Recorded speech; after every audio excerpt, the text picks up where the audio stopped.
Alright, BMW 320, we're going to do a 0 to 60 test in the rain. 3, 2, 1, go. See what a terrible lag this car has. God, blimey. It just doesn't seem to respond. This is not a car that you're going to pull away from roundabouts in very quickly. At 60 now. Okay, now, we've got to do a review. We've got to say it as it is with the car. This car is flat. This is certainly not a BMW for the enthusiast. Pulling away then, it was embarrassing. You know, now the thing is, a car's slow.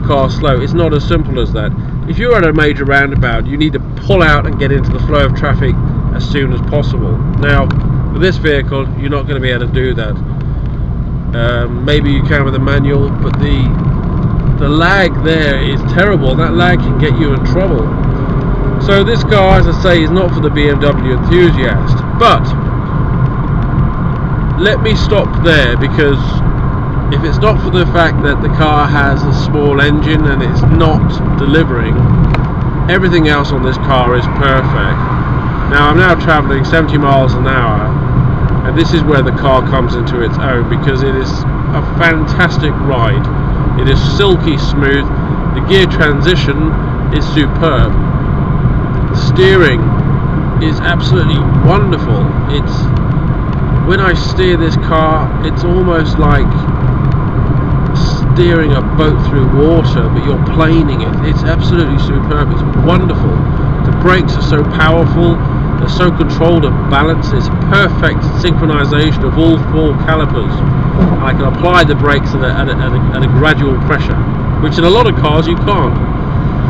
Now, it's important for anybody thinking about buying one of these that they realise the difference between each model of a 3 Series is like chalk and cheese.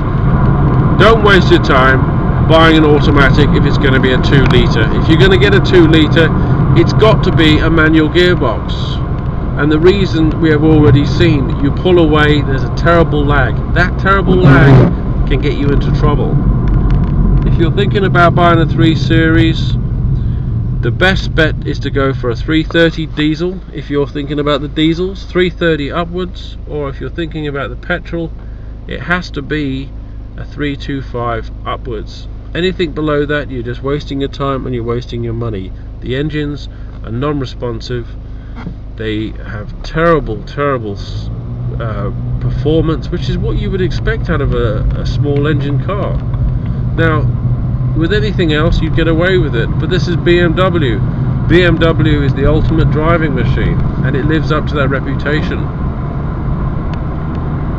Why have the best trainers in the block and go put on a stupid pair of socks? Because that's what it's like getting a BMW with a small engine.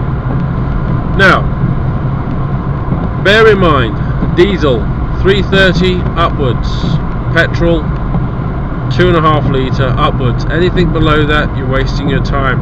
And if you're going to stick with the automatic gearbox, the bigger the engine, the better the car's going to be. Now I'm just going to run through a few basics with this car. The instrument cluster here is visible, but it could be obstructed by the steering wheel depending on your height. Obviously you can adjust the steering wheel, but the whole idea of adjusting the steering wheel is for a driving position, not to be able to see the instruments. Center console here. Now, it is actually a common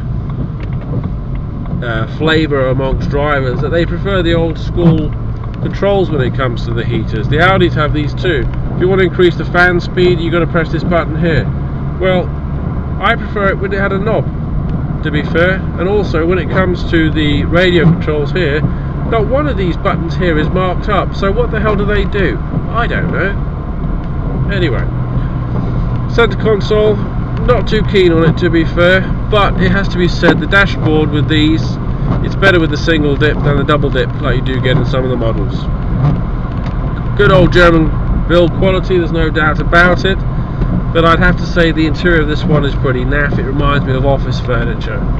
You've got a lot of better options with interiors with the BMWs. If you're going to buy one, as I say, get one with a decent engine, get one with a decent gearbox, get one with a decent interior, and you've got yourself an amazing vehicle. Don't waste your time with crappy 1800s and 2-litre automatics. There's a whole array of cars that fit into this class. Don't waste your time, don't waste your money buying a rubbish BM. If you're going to get a Beemer, get a proper one. Trust me, you won't regret it.